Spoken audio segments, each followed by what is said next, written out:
Halo guys, jadi kali ini saya akan mereview sebuah buku yang berjudul Maya, sebuah perjalanan waktu dalam membumikan keyakinan. Buku ini ditulis oleh Tony Tokan dan buku ini merupakan buku cetakan pertama yang diterbitkan pada tahun 2018 dan diterbitkan oleh Spektrum Nusantara. Buku ini memiliki ketebalan 388 halaman dan memiliki panjang 21 cm. Dan untuk sinopsis buku ini, bagaimana bisa seseorang yang patah dan kehilangan mampu membumikan perasaan yang terkoyak. Untuk penokohan, ada tokoh yang bernama Rila dan juga Raina. Dan ini di novel ini menggunakan sudut pandang orang pertama, yaitu sudut pandang aku. Dan novel ini berbeda dari novel biasanya. Novel ini menceritakan tentang masa lalu. Jadi novel ini adalah sebagai diari seorang Rila gitu. Dan untuk prolognya, pada setiap kata yang merangkak sendirian menuju Amin. Pada setiap cinta yang berlalu, pergi dalam kesepian sendiri menemukan payung untuk berteduh. Ada dua hati yang ingin sekali bertemu pada sebuah rumah bernama hidup. Cinta adalah urusan yang paling memalaskan untuk dibicarakan dalam hidup. Namun bagaimana jika kita tidak punya cinta? Apakah kita menilai diri kita bergerak berdasarkan keingintahuan atau berdasarkan kemauan? Dari mana titik keberangkatan semua itu?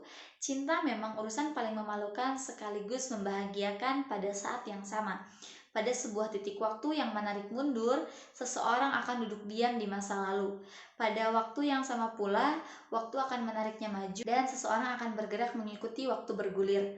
Cinta yang mampir dalam perjalanan waktu terkadang lebih kejam daripada jenis pembunuhan manapun di muka bumi ini.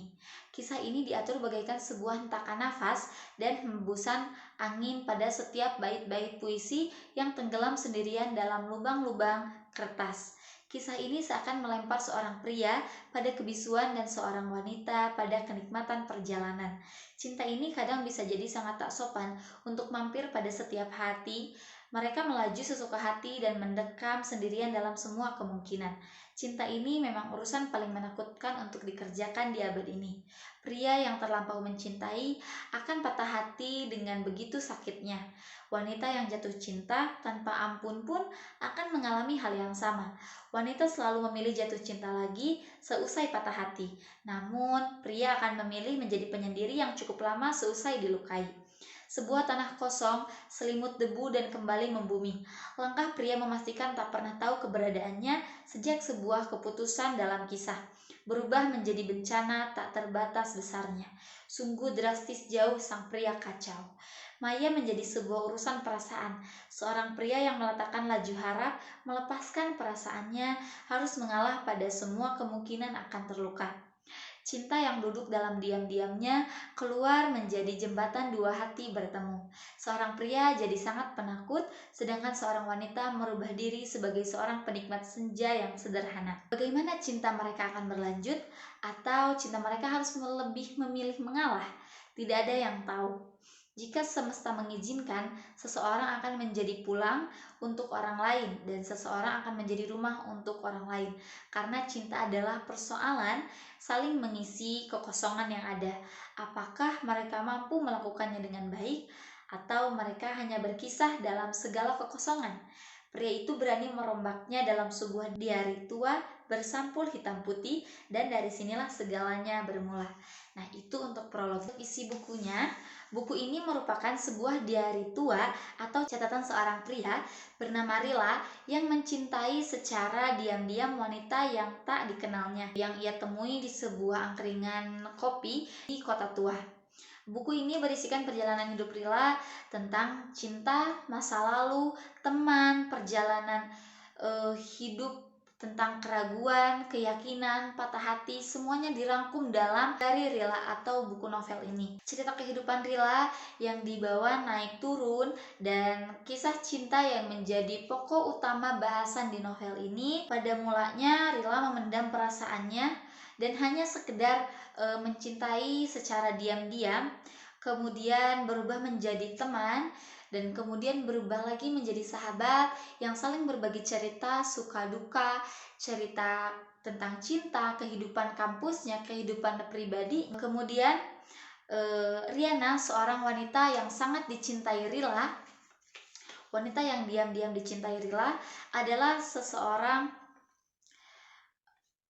wanita yang ceria, pembawaannya ceria, terus senyumannya yang sangat menawan, parasnya yang sangat rupawan. Itu segalanya menjadi daya tarik untuk Rila. Semua hal tentang Riana, Rila sangat menyukainya. Riana ini setelah diberikan surat cinta oleh Rila, dia tiba-tiba menghilang tanpa memberikan kabar sedikit pun. Dan hal itu membuat Rila dilanda gundah dan kebingungan.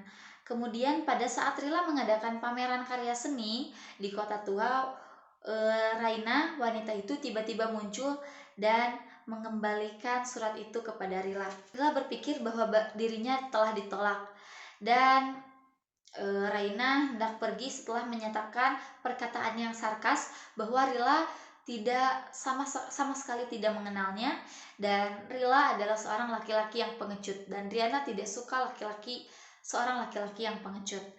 Nah, karena hal itu akhirnya Rila memberanikan diri untuk menyatakan perasaannya secara langsung, secara gamblang kepada Raina. Akhirnya Raina setelah mendengar pernyataan langsung dari seorang Rila, akhirnya dia menerima pernyataan cintanya Rila.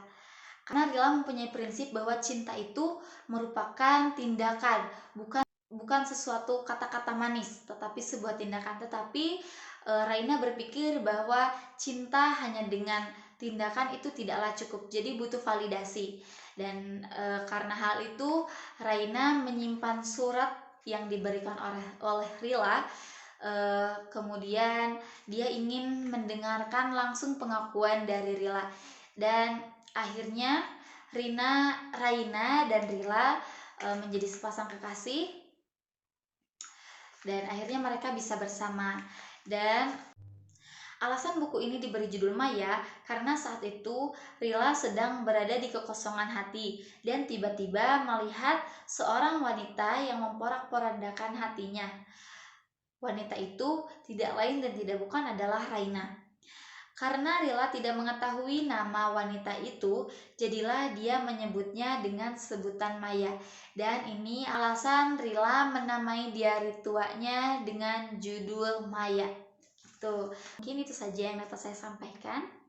Sampai ketemu di review buku selanjutnya. Bye-bye.